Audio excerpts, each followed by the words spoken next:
Dode, parinin na.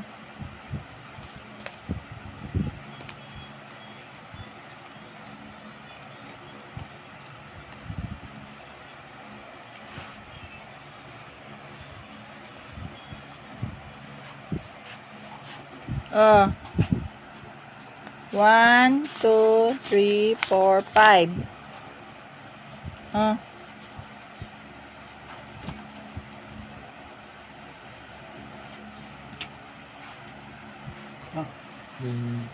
Meron yun. 5 din yung kanya. Ay, meron po akong pasalubong sa asawa at anak ko.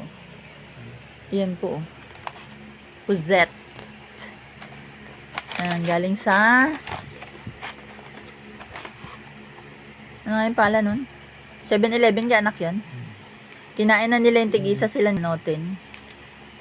Pero meron pa kami tig-isang ganito, Hershey. Oh. 3 ito.